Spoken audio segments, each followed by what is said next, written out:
People need ordering principles. 12 rules. Great. Hello. Welcome to 12 Rules for What podcast about the far right and fascism and anti-fascism in the UK. Or we're based in the UK, but today we're talking internationally. So we have here today two really important guests. And normally regular listeners of the show will know this is a kind of amateurish affair where we know nothing. And we, myself, Sam, and my co-host Alex, kind of assemble completely spurious guesses out of nothing. Today, all that changes, I'm sorry to say. We have some real experts. I've been trying to think of an analogy for how this works. So I've come up with this really absurd one. It's too long. I probably won't go in the pod, but I'm just going to say it anyway because I think it's kind of, it's kind of funny. So at Stanford and the labs there's a place where they have they're doing experiments on plasma. Right, and they're doing experiments on the super hot plasmas, and that's like the hottest place in the universe that we know of because it's just like it has to be so hot, and like this tiny little space, like a centimeter across, it's just like unbelievably hot. And then like just down the corridor, there's another place where they're doing experiments on quantum computing, and for quantum computing, you need things to be like incredibly cold. So there's another place in the universe which is the coldest place in the known universe, which is like literally just down the corridor from the hottest place in the known universe, both at Stanford. And that's this podcast. So there's the people who know the most about Turkey and the Kurdish movement and so on. And now they're very close to the people who know almost nothing. So now I got that out of the way. Let me introduce Nick from the internationalist Kurdish movement and Elif from the Kurdish Assembly in the UK. Hi guys, how you doing? Hi, doing well. Enjoyed that extended metaphor. Okay, you're definitely staying in the pod. Okay, great. So we're talking today about mostly about kind of the Turkish far right, or Turkish fascism, and in particular in relation to the ongoing Kurdish struggle, and how those two things relate, and how those two things have been kind of in conflict for a very, very, very long time, but how that kind of conflict has changed over the last, say, 10 years in particular. But I wanted to go really far back. So thinking about the Turkish far right requires like a very long history. And I just wanted to like ask, what was the right place to begin this story? So there were a bunch of really obvious places, right? You could potentially begin it with like somewhere in the Ottoman Empire, or you could begin it with the collapse of the Ottoman Empire at the end of the First World War, and the kind of transformations that happen in the region around there. What do you think is the right place to begin the story of the Turkish far right? So the place to start is definitely in the mid to late 19th century, with the sort of long view of the collapse of the Ottoman Empire. Just for a bit of background, the Ottoman Empire was a very successful tributary or feudal empire, depending how people prefer to frame it. But over the 19th century became what was nicknamed the sick man of Europe, which essentially was a euphemism for how European capitalism was starting to dominate over the Ottoman Empire and over the lands of the Ottoman Empire, and really starting to penetrate into those lands. And so there were several crises that the empire experienced over that period, and different phases that it went through. One was this opening called the Tanzimat period, where for the first time they tried to create a sense of real equality across the whole citizenship. So Christians were brought into the army for the first time. There was a constitution that was brought in. Taxation was changed. And then there was a kind of reaction to this with the Sultan Abdul II, and that became a really like Islamic vision of the empire. And these were all responses to the ways in which capitalism and Western imperialism were forcing changes on the structure of the empire. And one thing in particular started to create real crises, which is the way in which imperial powers in the West started to weaponize the Christians of the empire. against the internal structure. So, and in particular, so this started already with the Greek War of Independence, continued with Bulgarian Wars of Independence, and then moved to the so-called Armenian question. Which is and the difference here with the so-called Armenian question is that the Armenian inhabited regions were really in the heartlands of the empire in Anatolia, and so this went back and forth until an event called the Young Turk Revolution, and the Young Turks initially represented one of these two solutions, which was either creating sort of emphasizing the Islamic nature of the empire, the fact that the Sultan was also the Caliph, versus a kind of constitutional order, new liberal democracy, and a kind of Ottomanism, Ottoman nationalism. And I think that's really important to underline. Like, even though they're remembered as the Young Turks, initially the Young Turk Revolution in 1908 was seen as an Ottoman revolution, and so lots of exiled revolutionaries, including Armenian revolutionaries, returned to Istanbul with this event, thinking that this was an opportunity to create a federal empire, and the Armenian Revolutionary Federation entered the Ottoman Parliament at this point. But with the Balkan Wars, which were in 1912 and 1913, the Ottomans lost their last major holdings in Europe, which had been the most profitable parts of the empire. So at that point, the Young Turk Revolution really started going in one direction, which is to neither be this like Islamic caliphate, nor a kind of liberal constitution, but to create a new idea of Turkishness, and to create the idea of a Turkish national entity, and everything that went along with that, which included getting rid of the predominantly Greek and Armenian bourgeoisie, which happened in the context of the First World War. Obviously, the First World War also began in the Balkans with Bosnia, and then the Armenian and the Greek genocides. And it's out of this that Mustafa Kemal comes. So you really need like that long-term vision to see where Kemalism and where the Turkish far right originates. Yeah, I think I think Nick gives quite a kind of like sets the scene for where the start of the story is. But I think one of the important parts of that history to kind of understand or engage with as well is, you know, when we talk about, of course, like the imperial involvement or the involvement of the imperial powers, what came to be the Young Turks and what came to be, as Nick described, like, you know, a Turkish like nation, so therefore like a nation state that was formed, was also a model that was imported, essentially, like a model of governance that was imported by from Britain and France. And, you know, especially some of the late Ottoman pashas and some of therefore the early Young Turks who were obviously kind of like greeted and hosted in Britain and in France and kind of like encouraged and had the way of governance explained to them, were very attracted by this one, because it meant that a lot of power would get concentrated directly with them or in their hands. And also what it seemed like was this strong way of governance, because they could see what the British and the French were doing all across the world. So it was this very attractive, strong model of governance that then encouraged particularly the late Ottoman pashas and the early Young Turks to say, okay, this is something we would like to do here. Great. So you said that Kemal comes out of this.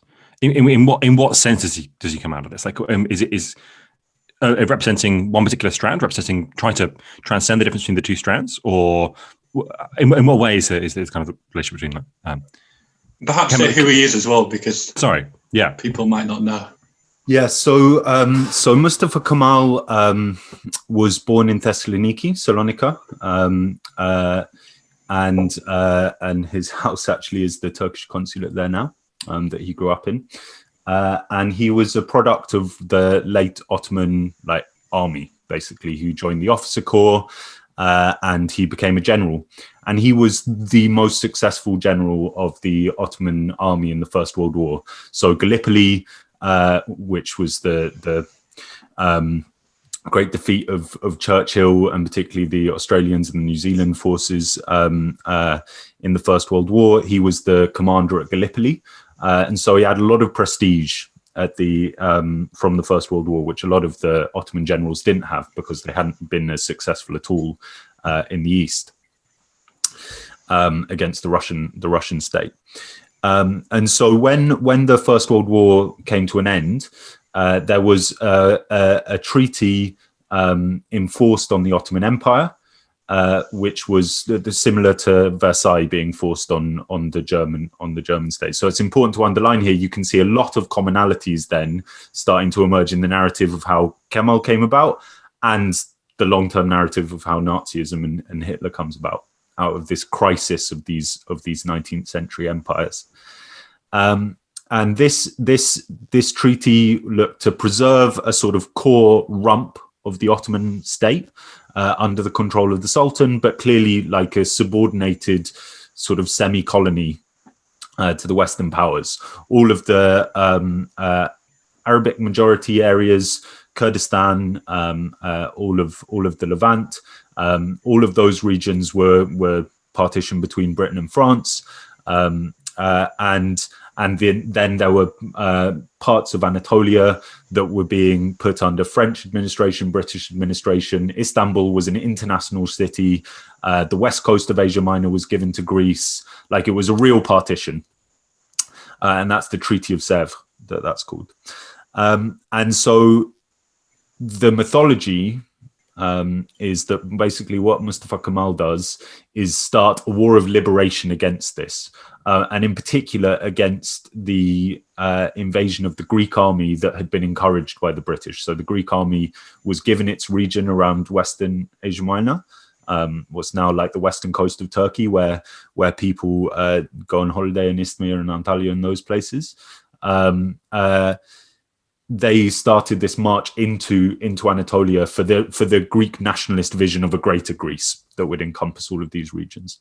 And so Mustafa Kemal started a rebellion against this, brought together in the east, in Erzurum, a kind of alternative government, and defeated the Greek army, in the process committing lots of war crimes. It's important to say that the Greek army had also been committing lots of war crimes and crimes against humanity, but in particular the burning of Izmir and the completion of the kind of ethnic cleansing of Greeks from Asia Minor. But the interesting thing is that at this point, Mustafa Kemal hadn't articulated like Kemalism as this vision of Turkishness. It was actually all about saving the Sultanate and saving the Caliphate. And it was on this basis that he'd mobilized Kurdish elites on the side of this struggle to say we're one group on Ottoman nation, Kurds and Turks and Muslims against the attacks of the Christians. And so that was kind of the fiction up until 1923. And in 1923, they renegotiated the Treaty of Sèvres as the Treaty of Lausanne, which among other things included the final ethnic cleansing of Greeks. Well, actually, just Orthodox Christians. Lots of them didn't speak Greek; they only spoke Turkish, especially in Central Anatolia, and then Greek speakers on the Black Sea coast. About 1.5 million had to leave from Turkey, and it was called the population exchange. About 500,000 Muslims had to leave from Greece to create a homogenous Muslim population, and that's kind of key. Like at this point, it's still about Islam and that being the organizing thing. But then this changed within a year, and maybe Elif wants to talk a bit more about that and about the Misakhi Milli. I think also too, sometimes when we recall certain historic events, I think it's it's even as people who are very aware of national plans or plans of empire or imperialist plans, I think sometimes we don't like actively acknowledge that these were quite deliberate steps in plans, for example, in building the Turkish nation state, and now the current Turkish nation state that you see as, one language, one religion, one flag, one nation. When you are seeing this and it's important to acknowledge that there were steps in making sure that this was achieved. The first one was, and which seemed the easiest, was based on religion. How do we encourage, where does our initial power lie? It's, trying to kind of encourage this kind of religious feeling and religious rhetoric that can bring a lot of people together. And once that's achieved, then the next steps comes, and this is particularly the experience of many Kurds who, of course they're not all Muslim, but a majority of whom are, then the steps that was very directly imposed on essentially the entire Kurdish nation within Turkish borders was a denial of our language and of our very existence as Kurds. And I think there's many historic I suppose plans and agreements that also show this. But before I get to that, one of the last agreements, I suppose, that the Ottoman National Assembly made was this agreement called the Misak-i Milli. And the Misak-i Milli is essentially what it means is the National Pact. And it's before the Turkish state borders as we know it were created. The plan was that the nation or the state that is the Ottoman Empire successor must look such that it includes what we now see as the modern day Turkish state, but also the whole of Northern Syria and parts of Iraq, including down to Mosul, and also including Kurdish cities like Kirkuk. Now, the reason why this is important, and it really demonstrates the current Turkish state and therefore the current Turkish government's irredentist plans, is that particularly in the last few years across Turkish media, these Misak-i Milli maps have been constantly spoken about and shared, and there's also been reports that some schools have been using them in education as well. And so therefore it's, I think one of the things that would be important for us to explore over time is whether this was always, 100-year plan, and this comes back on the agenda again. There was some sort of back deal where the then Turkish officials were said, okay, accept these borders, and 100 years later they will expire, and you can kind of once again embark on these endeavors. We don't know if these exist, and obviously, I think it's important to acknowledge that this could be the case, but also, of course, not base our analysis on too much speculation. So that's one of the plans. One of the other historic plans is something called the Sharq Islahat, and that is something that is directly about Turkishness.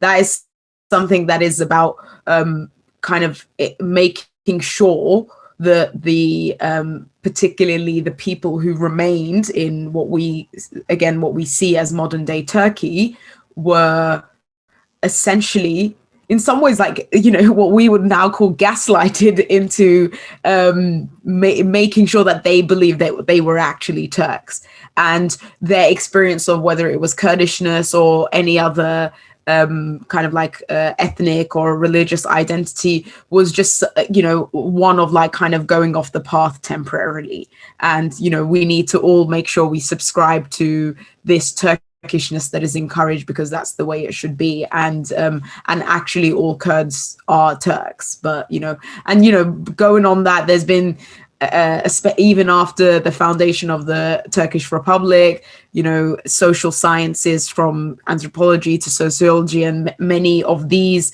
kind of like quite positivist methods at like the nation state's disposal were really kind of like used in a full way to so-called scientifically, quote unquote, scientifically prove that actually Kurds don't exist. They're just mountain Turks. And their language, the way they speak this language is actually just this very barbaric and vulgar way of speaking Turkish. And that's why we don't understand them. We basically just need to civilize them a bit more and we'll understand them.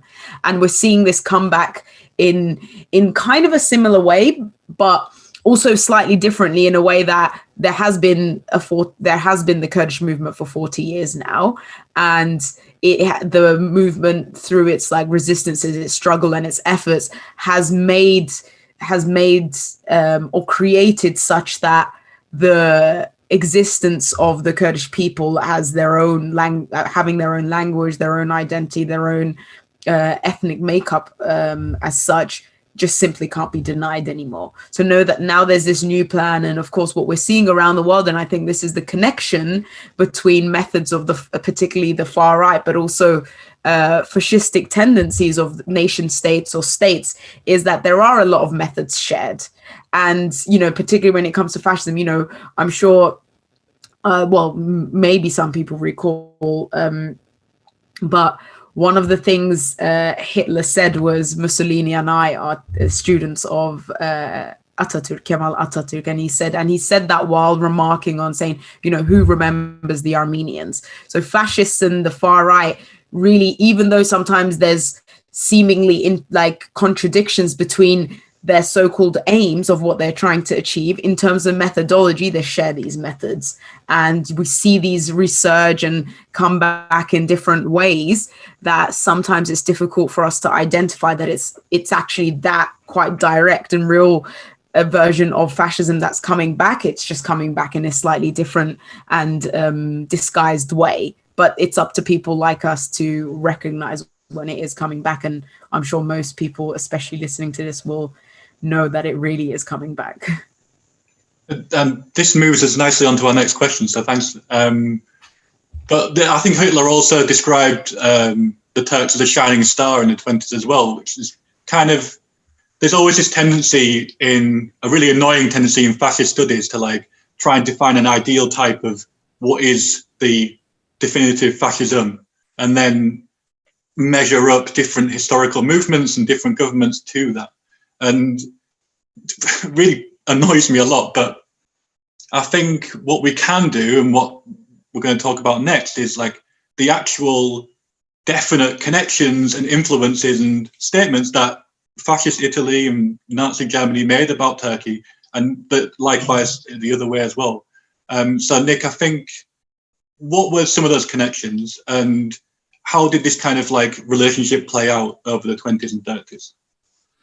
Yeah, so there, like Elif said, there are really concrete connections that are shown by these stark quotes from Hitler. So just so people have a sense of the chronology in their heads, Kemal's War of Independence, so-called, starts in 1919, which is 2 years before Mussolini's march on Rome and the regeneration there. And what Kemalism really represented was an attempt to complete what the Young Turks had started doing in the First World War in a particular direction, which is to as Elif was saying, to realize a Turkish nation state, which and everything that comes along with that. So they had certain assumptions about what comes along with that, which means having a national bourgeoisie, having a national capitalist class, which identifies with that state. And so that's why the Greeks and the Armenians, even though obviously the vast majority of Greeks and Armenians in the Ottoman Empire weren't bourgeois, it was a minority of them. They were all cleansed, and you have some really shockingly clinical documents with Enver Pasha, so one of the three Ottoman pashas in control of the empire in the First World War, counting all of the properties from the Armenians and the Greeks and reapportioning them to families who are still dominant in Turkey. Some of whom aren't aligned with AKP and MHP, but are aligned with the general Kemalist project, like the Koch family. And in terms of concrete connections here, it's important to remember that who the Ottomans' allies were in the war. It was the German Empire. And the German Empire, one of the things that happens at the end of the 19th century and the beginning of the 20th century is competition between imperial powers over who gets to build railways in the different regions. And the German Empire had won these contracts to build the railways in the Ottoman Empire.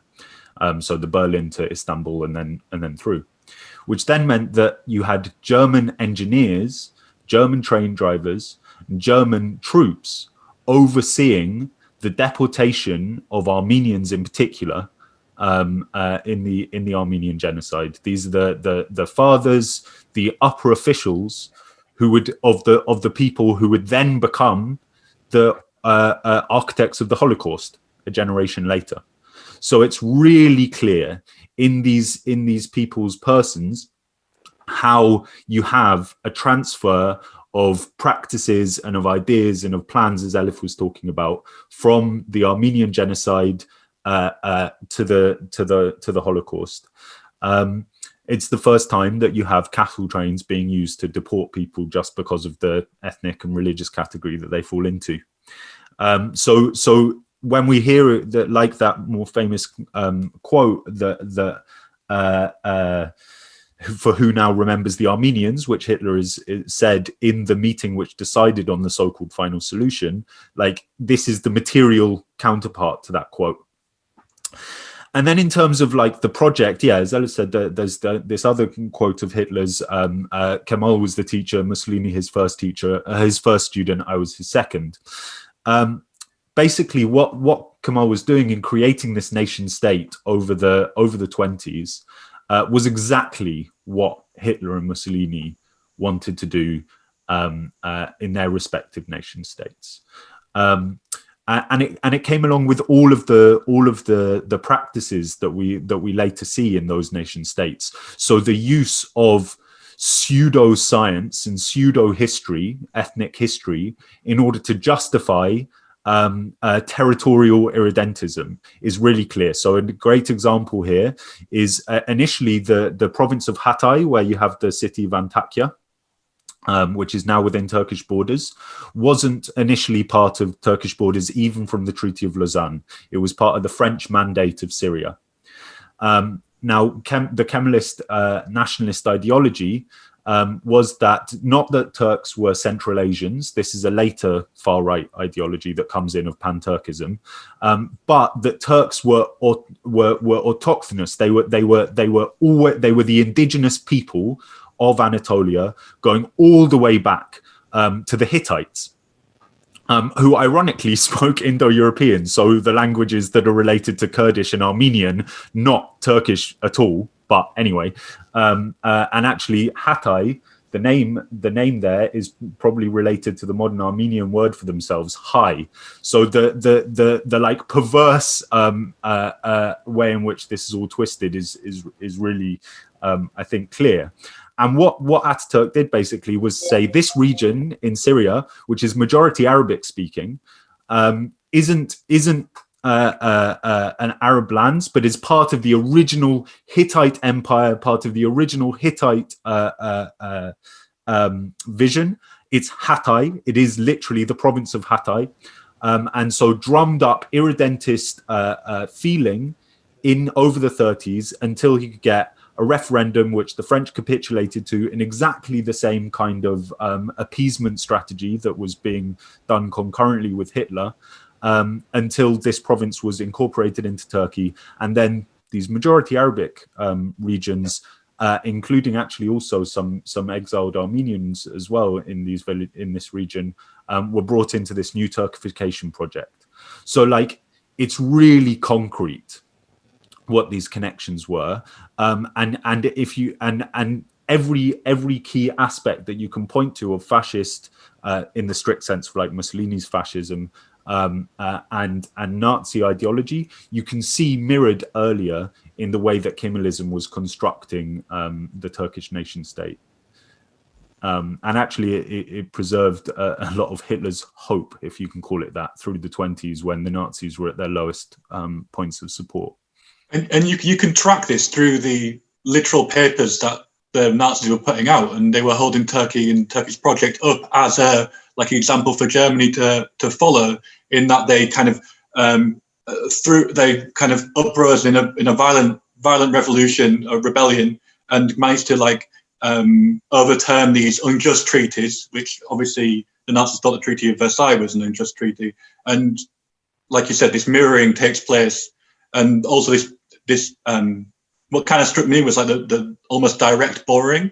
So the Kemalist government taking fascist Italy policies and laws into just straight up adopting like the penal codes and stuff into their own laws, which is like quite an obvious example, I think.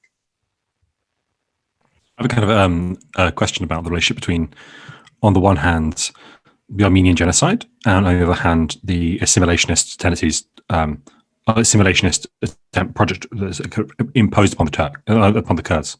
So, what's the difference? Why do these two things differ? So, you said that there was Nick, I think you said that there was a need to. Lots of Albanians and Greeks were killed so that there could be a national bourgeoisie, even though Greeks and Albanians, for the most part, obviously weren't bourgeois. What's the relationship between this exterminationist project and the assimilationist, or it seems like partially assimilationist project that is imposed upon the Kurds, or is that not the kind of the right way of distinguishing the two? So I think maybe Elif wants to come in more on this. Like, I think the basic framing that we can see is that we should recognize both of them as forms of genocide. In the strict definition of erasing a people with their own self-identification. And so the difference is only in the strategies, and not even necessarily in the levels of violence. It's just about the strategies. Armenians, more or less because of the fact of being Christian, were couldn't be assimilated, or couldn't have this project of a kind of white genocide, so-called, in the way the other Muslim, or at least could be claimed as Muslim population. So there's a question over the Alevi, for example, in Turkish, Kurdish, and Armenian, actually, some Alevi in central Anatolia and Kurdistan. The difference is only in what you can do, and we actually see that today still as well.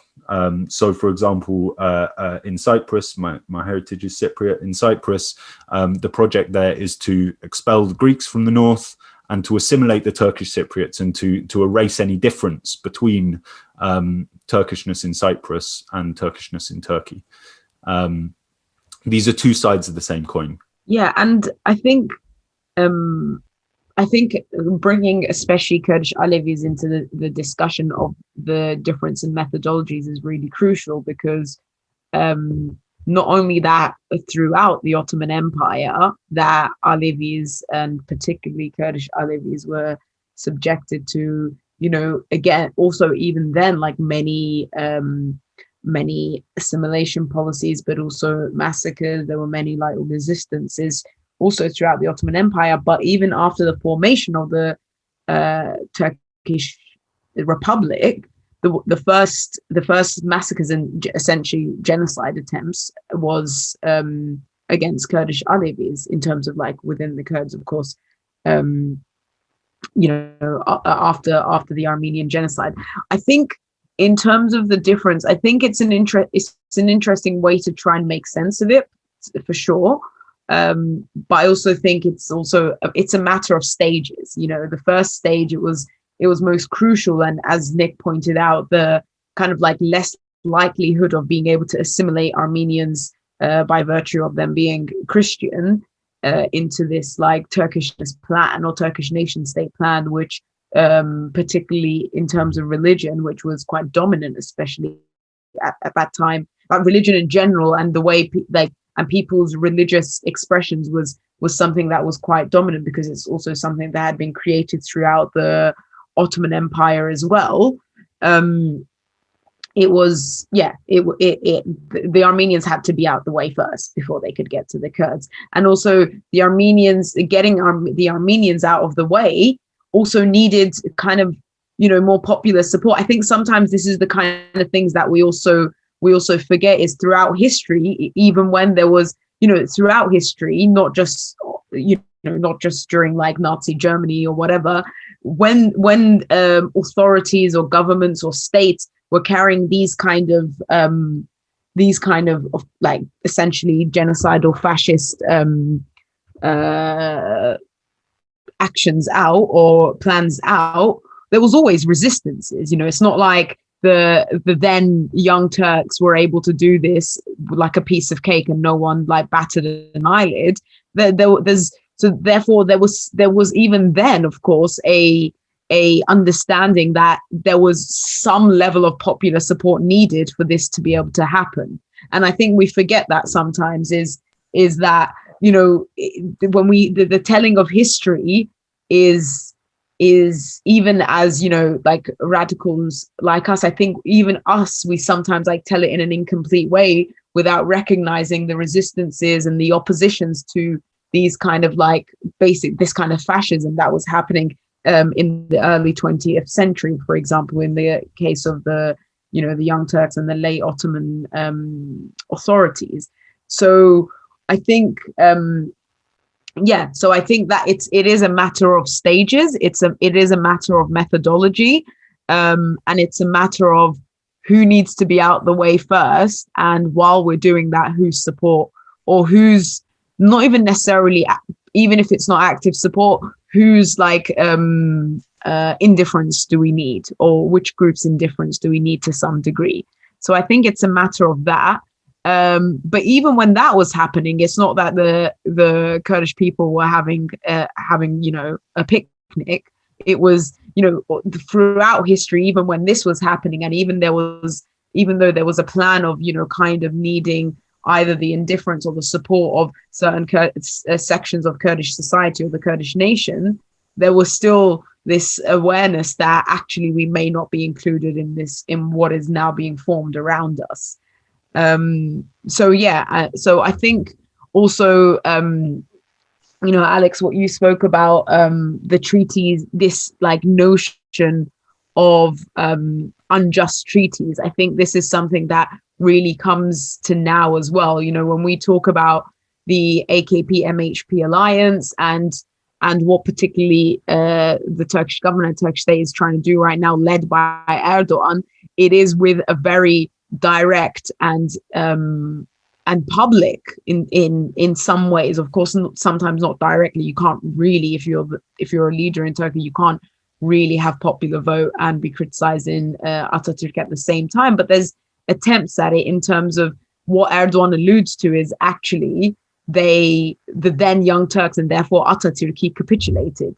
He should not have accepted what was given to him at the time. These treaties that were accepted was at the expense of Turks, and they were unjust. And actually what we're going to do is kind of rectify what happened in an unjust way. And what we're doing, our efforts, our endeavors, and our struggle is to achieve justice and what the Turks and the Turkish state essentially rather deserve.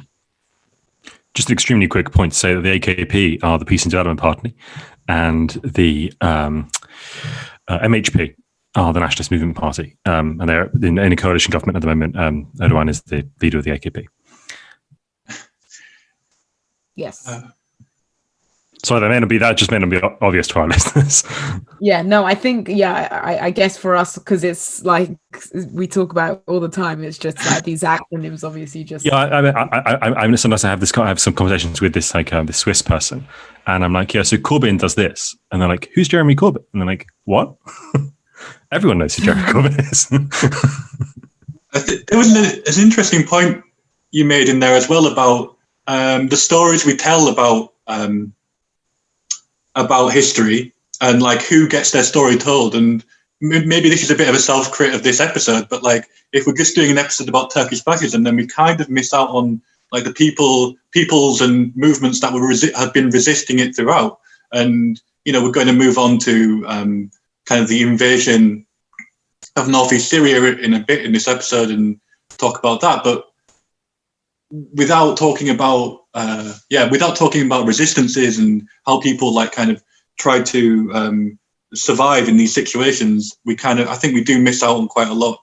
In a similar way, like when we talk about the Atlantic slave trade, if we only talk about the economics of slavery, then we don't talk about the real experiences of the people who were sold. Anyway, self-crit. Let's steer ourselves directly back into our kind of plan. So the contemporary Turkish state. Let's cut out everything between 1937 and now. And so how has this project transformed in the contemporary day? You mentioned irredentist claims. It's a great word.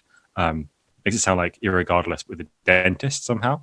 I don't know how that works, but it's something that it's an irredentist operation is one that you have to have, like it's where you pull your own teeth out or something. Anyway,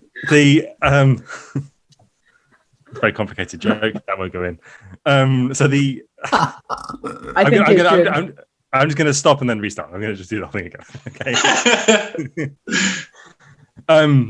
we're going to kind of force forward now to the contemporary Turkish state. So, Elif, you mentioned obviously irredentist ambitions of the far right Turkish project throughout history. How have those manifested now? What does the contemporary Turkish state want to reclaim in terms of territory?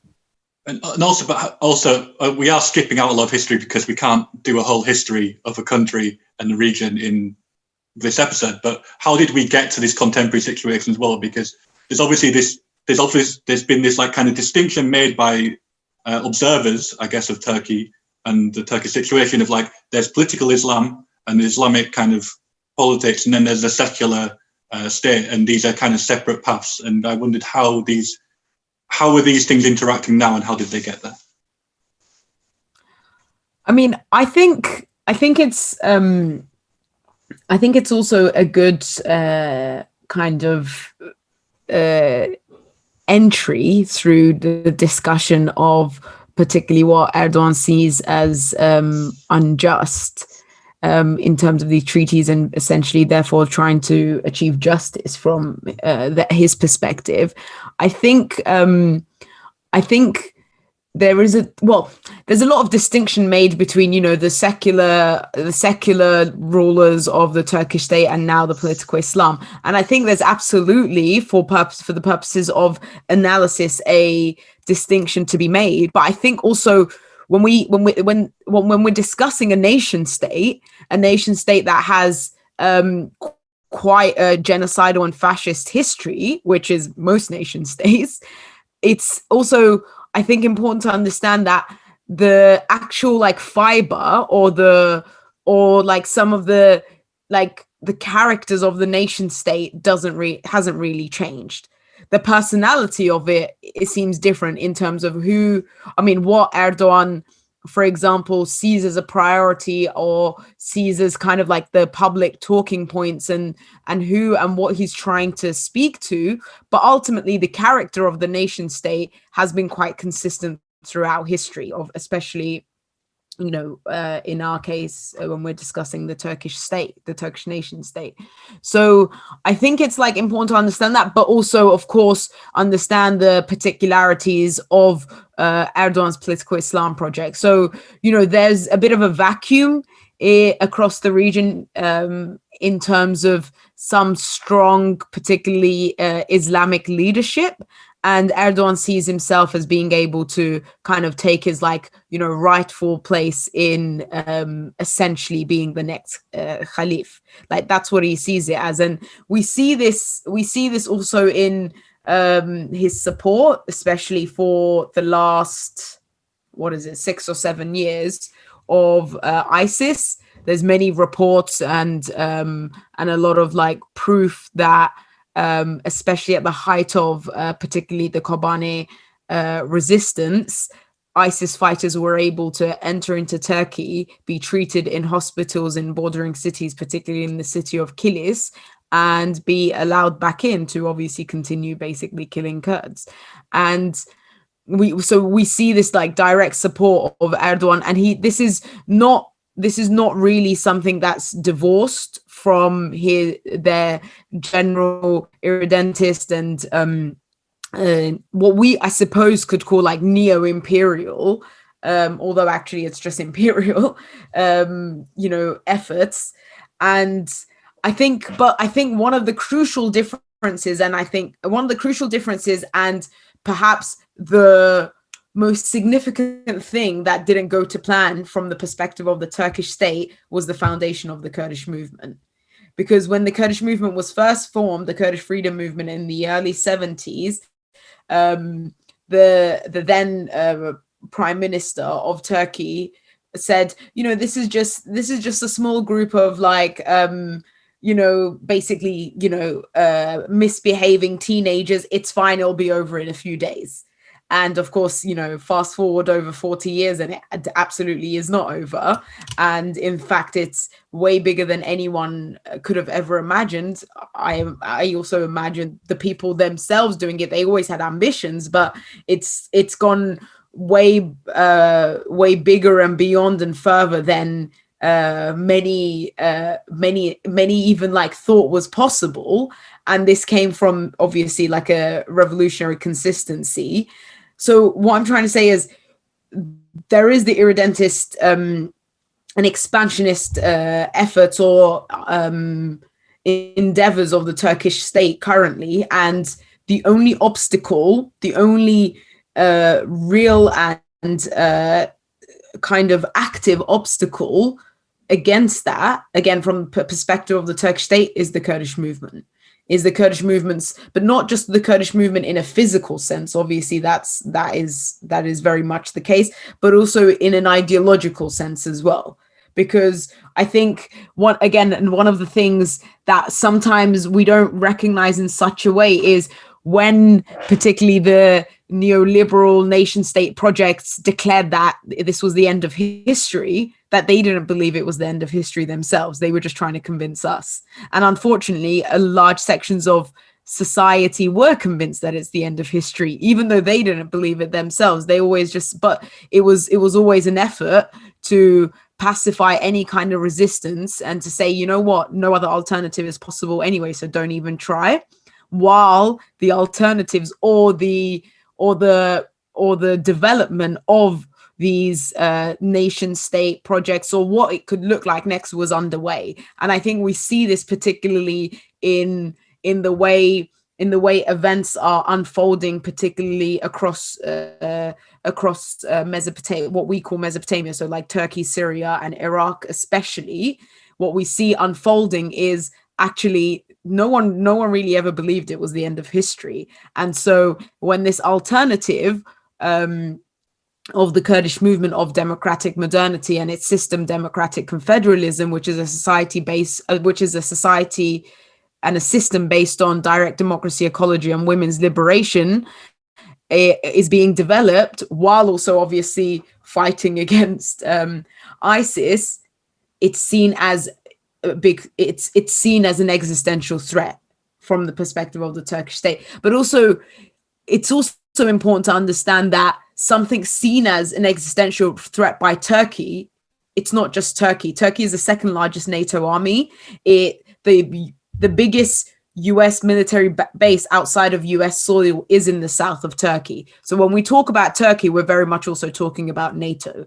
And so therefore, if Turkey sees this project and the obstacle that the Kurdish movement is creating for it as an existential threat, that means also the NATO project is also understanding it as an existential threat.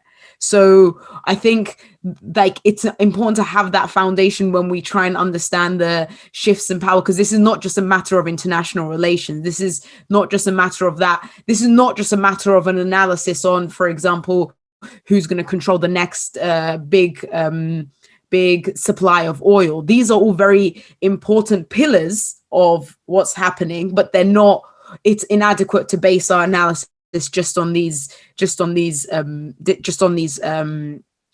areas. And so when we see these shifts, we saw, of course, last October, the invasion of the Turkish state of Northern Syria. And the most unexpected thing, again, from the Turkish state perspective, from the US perspective and the NATO perspective, was that what they expected was particularly the Arab tribes to the south of Syria would also rise up against the Kurdish movement, and the Kurdish movement would be squashed and will be crushed in between these two, essentially like approaching forces. And that didn't happen. The people of Syria all across did not do that, said, actually, we believe in this project. And the issue was never really the project, actually. The issue was the sectarianism that constantly nation states and imperial powers try and kind of inject into society across the Middle East, but also, of course, across the world. And once that sectarianism once we can begin to overcome that sectarianism, people start to believe in projects of, obviously it's just common sense to be able to self-govern. Once that kind of like gets understood, you're like, wait, why weren't we doing this all along? So I think the strength of the project is being understood, which is the only reason why the US kind of took a bit of a step back and said, hold on a minute, actually, if we continue with our original plan, which was like, now they've defeated ISIS territory, let's just crush them and get on with what we wanted to do in Syria, they would not have been able to, they would not have been able to do it in a way that people are indifferent to it around them. And that's the biggest success and victory of the Kurdish movement, the resistance and the revolutionary environment and atmosphere, but also revolutionary culture that the Kurdish movement created. So yeah, I think that kind of, yeah. Yeah, I wanted to come in and connect what Elif was saying about like the unity of all these projects, both the like imperial and the different forms of fascism that the Turkish state both represents and is supporting, especially in terms of Daesh, and connect it to what Alex was saying about the way that secularism and really like a very particular form of secularism, right? Like French style laicism, where the state dominates. It's not that it's like laissez-faire, believe what you want. It's that the state comes first before any religious identity. And then political Islam. These are normally seen as like two alternatives that just in that binary, you can understand the entire history of modern Turkey. That's the sort of common liberal narrative, and it's one that always implicitly supports Kemalism and its project as a part of that. And if there's a couple of things that I guess we'd want listeners to come away with, but one in particular that I would really like listeners to come away with is a kind of rejection of this. There's something to it, but it obscures far more than it actually captures.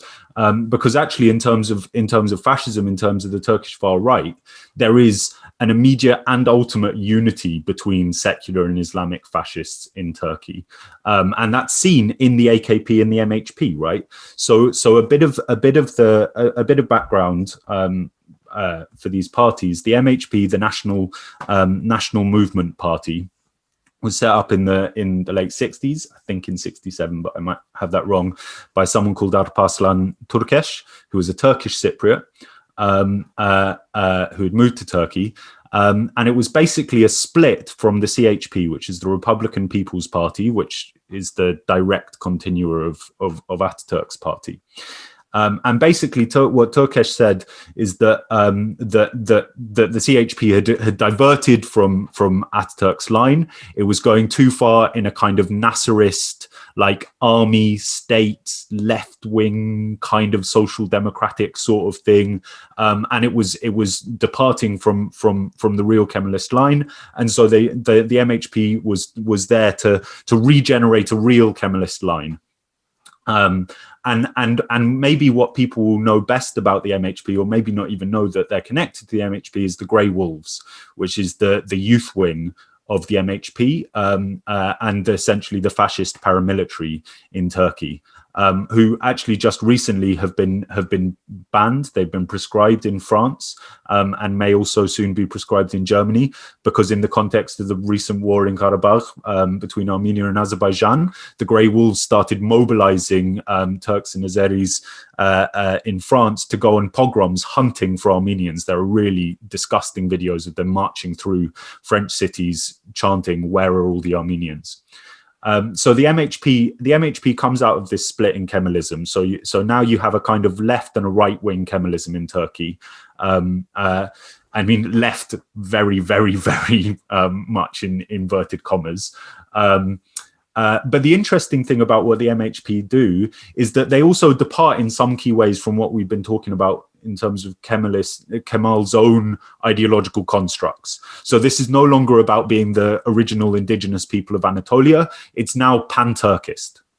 So it connects from Anatolia all the way through to Central Asia and Mongolia, and is about having this connection, and the ways that can concretely play out in terms of groups on the ground is reflected in what the Turkish and Azeri nationalists say about each other. They say they are one nation and two states. The other interesting thing is that Islamism is actually a part of MHP's ideology from pretty early on. Already in the 80s, the MHP is experimenting with using Islam as a way of shoring up people's connection to Turkishness. And that's seen in the way that the MHP, for example, one of the things that was done in the AKP's more conciliatory phase, both with Kurds and with Armenians in the 2000s, was that they allowed the Armenian church to hold once a year a liturgy in the Church of the Saviour on the island of Artama, which is in Van province in Turkey, which is a majority Kurdish area, but had been very Armenian and was the site of very strong resistance during the Armenian genocide. And so once a year they were allowed to come. And what the MHP did was to organize in response prayers in an Armenian church elsewhere, in the cathedral elsewhere in Ani, Muslim prayers in this thing. So you see that here, the so-called right-wing Kemalists are very much invested in mobilizing Islamism to shore up a far-right version of Kemal's own project. If this secular and political Islam thing refers to anything real, then what it actually refers to is the respective bases of the AKP and Kemalism in the capitalist class within Turkey. Kemalism had traditionally based itself on what's called the White Turks, which is the bourgeoisie in the western part of Turkey, whereas the AKP based itself on the so-called Anatolian Tiger, or the emerging capitalist class from the more religiously conservative inner Anatolian regions, which with neoliberalism, there was this new part of the capitalist class. And that's what the AKP's hegemony was based on, was on this fraction. But that's not about secular in Islam then, right? It's about just struggle for hegemony, and about whether it's going to be these old traditional elites like the Koç family, like the other families in Izmir and in Istanbul and in Ankara, or whether it's going to be these new inner Anatolian capitalists who are the base. And you see their ultimate unity in how they've come together then in the AKP and the MHP's alliance since 2015. And as Elif said, in direct response to the success of the Kurdish freedom movement and the allied democratic and revolutionary forces. This alliance they've come together is directly in response to the historic success of the People's Democratic Party in breaking the 10% threshold. Turkey's meant to be a proportional representation system, but in order to get any representation, you have to get over 10%, which is of the national vote, which is clearly a rigging in order to avoid Kurdish parties getting in. and was brought in after a coup in 1980 as the law. But even so, by creating a broad set of allied democratic and revolutionary forces, the HDP managed to break this. And so the AKP immediately redirected and united with the MHP and has been in alliance ever since. So I think it's really important. And interestingly, then both of them have been in alliance with Daesh, with the so-called Islamic State. So obviously that's a whole other form of fascism that needs its own episode. But it's important to underline that what you see here are three supposedly different forms of fascism: traditional far-right Kemalism from the MHP, neoliberal Islamism with the AKP, and sort of, I don't know how to call it, like death cult millenarian fascism with Daesh, all in fact coming together in this ultimate unity with each other, exactly as Elif said, because they need to unite against the alternative that the Kurdish freedom movement and its allied democratic forces represent. We talked about some of the reasons for the invasion that happened a year ago, but maybe it's a good idea to talk about how, like, the character of that invasion, about how it kind of manifested on the ground, because I think it kind of is a culmination of some of the stuff we've been talking about.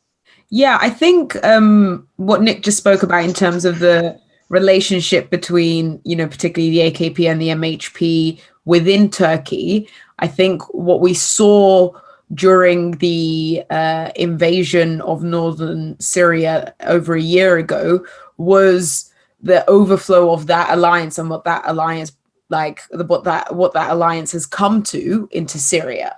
And so, that, and then you could see of that, especially, and this didn't just start over a year ago. This started with the invasion of Afrin in 2018.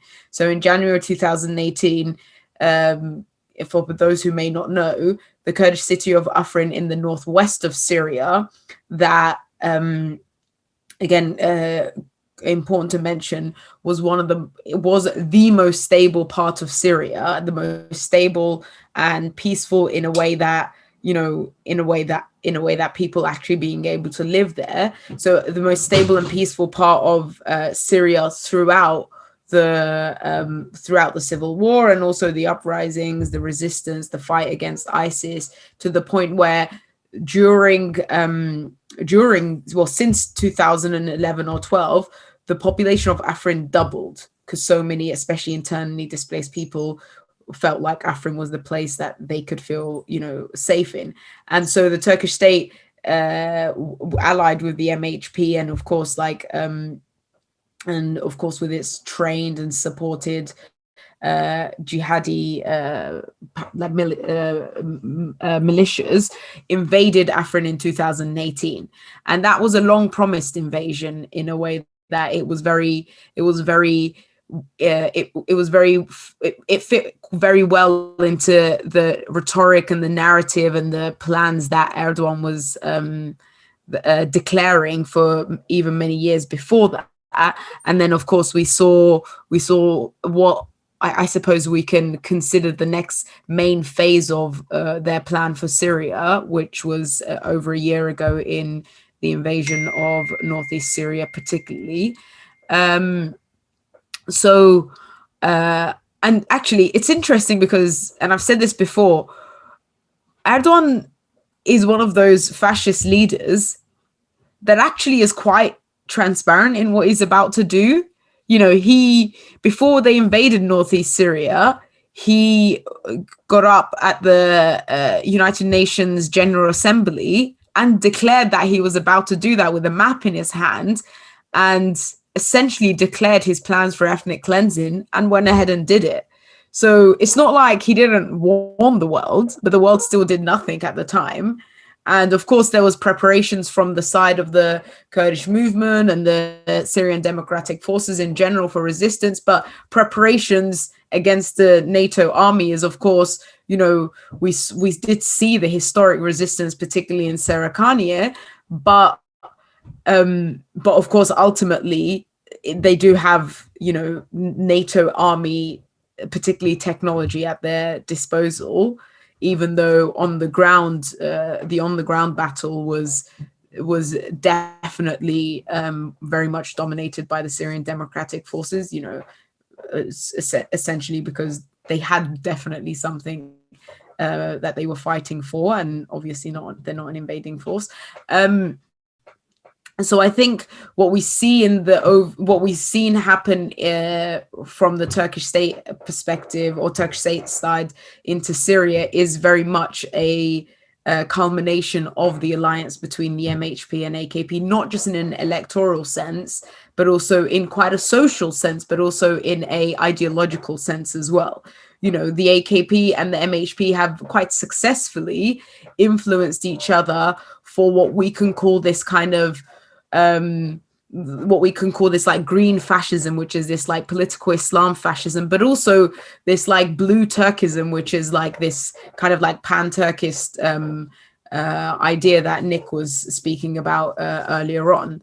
So this is a continuation of that, but also the attempt to rid the obstacle that the Kurdish movement constitutes on their border in terms of particularly an alternative project and idea, but also of Kurdish autonomy. You know, this is very much also in a simple way, it is about Kurdish autonomy, and it means if it's successful there, the Kurdish autonomy or the autonomy of the Kurdish people in Southeast Turkey, so in northern Kurdistan, is also going to be one step closer. And I think this is sometimes what we miss, and that's why I'm really glad this conversation has happened, because as particularly the fascism of the Turkish state against the Kurdish people within Turkey is unfortunately very normalized. A lot of the people who feel and express solidarity with Rojava and with the Kurdish movement, a lot of the time, and you know, rightly so, do it based on kind of like political ideas, political leanings, and ideological basis. But sometimes I feel like that's at the expense of, you know, solidarity with the people who, in a very basic sense, are struggling for their self-determination and freedom, regardless of whatever political leaning that there may be. This is a nation that is struggling for its self-determination, and that's why I think people miss the understanding of why it's necessary and so crucial to be in solidarity with the Kurdish people struggling in Turkey, so in northern Kurdistan, but also in South Kurdistan, in northern Iraq, where the Turkish state is every day as we speak building more and more military bases and therefore essentially occupying like more and more parts of South Kurdistan all the time. But because the project of, for example, democratic confederalism isn't from many people's perspectives as advanced in these areas, particularly in particularly in southern Kurdistan, but also in North Kurdistan, people miss that this is also a very crucial part of the solidarity we need to be expressing. And also, I think some people miss the history of this project. Very much did evolve and did come out of a movement that was founded in North Kurdistan, and whether it's the co-mayor projects or the other attempts of, you know, or the other structures within northern Kurdistan, Southeast Turkey, of the assemblies, the autonomous women structures, the municipalities, and so on. They were able to achieve this in a very fascist environment. So actually, in some ways, if anything's going to be like really championed on a deep level, it's being able to do it while a very strong state still exists. And of course, at the same time, championing and understanding the hope and the example of being able to implement it based on 40 years of organizing in Northern Syria when the state withdrew. So I think making that connection between them is really crucial, and I don't think we make it enough. Yeah, I think so. On the invasion last year, there were kind of two things I wanted to add to what Elif was saying. One is that in terms of within Syria itself. So we've spoken in this episode about some of the key aspects of how fascism comes about, or the sort of different ways in which movements that we call fascist comes about, with imperialism, with capitalism, and especially with the just inherent to the form of the nation state. One that we saw particularly clearly as well, and that is ever more clear because of the struggle with the Kurdish freedom movement, is patriarchy. And we saw that element of it front and center in the early days of the invasion last year, with the targeted assassination of Hevrin Khalaf, a Syrian Kurdish woman who was one of the co-chairs of the Future Syria Party, which is explicitly looking to build connections between all of Syria's communities, and so to build what's called democratic nation, a nation which can't be reducible to a single identity, to a single flag, to a single state. And the videos that were purposefully leaked, and I think it's important to say this, they're often presented as like, oh, here we get a window into what these fascists are doing on the ground in these invasions. It's not like that. It's intended to get out there and to be very visceral and to shock. And the criminal murder of Hevrin Khalaf represents the way in which these forms of fascism are looking to crush the new life being built, first and foremost by women and oppressed genders in the region. And I think the other thing that the invasion last year represents is a kind of internationalization of Turkish fascism, which is pretty new. For most of the Turkish Republic's history in the 20th century, with the partial exception of Hatay being taken through referendum, the Turkish state wasn't really doing things beyond its borders. The big change here was in Cyprus, which was kind of forced on them by Greek fascists attempting to unite Cyprus with Greece. But the what they were able to achieve in Cyprus, i.e., having a neo-colony and partitioning the island de facto, opened up these new potentials that then really got taken off. Then really took off with the expansions into the different parts of Kurdistan. And now, since the invasion last year, what we've seen is an expansion into all different parts of the region, and using jihadist fascists from Syria as their proxy forces in all parts of the region. So this year began with the intervention in Libya, and the use of Syrian mercenaries in Libya, and it's come to a close with the war in Karabakh and the transport of Syrian jihadists to Karabakh, where again we saw the same horrible criminal videos of beheadings, of people doing the Grey Wolf salute and the various Islamist salutes at the same time, and so we're starting to see how Turkish fascism is becoming a force that fascists across the region can kind of mobilize behind, and this has been really clearly seen in the use of these proxy forces. Yeah, thank you. That was incredibly informative. Thank you so much for telling us everything. I think the coldest part of the universe has now got very slightly warmer. The conditions for quantum computing have collapsed. Stanford have lost their investment, but at the same time, that's the hottest part of the universe. You're doing a callback right now. It's a callback, yeah. And then, but at the same time, the hottest part of the universe has got even hotter. Anyway, so we've collapsed quantum computing, but we've invented perpetual motion. Have you got if people want to keep up with the situation, is there any places they can be following this stuff and get good information? Because I know that's probably a deficiency of mine in that I don't really know where to. I can call Nick up and I can go, what's going on? But that's not very practical for Nick. So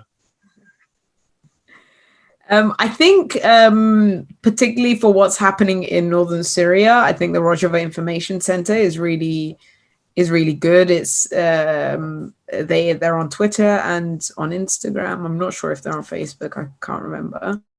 And also ANF English.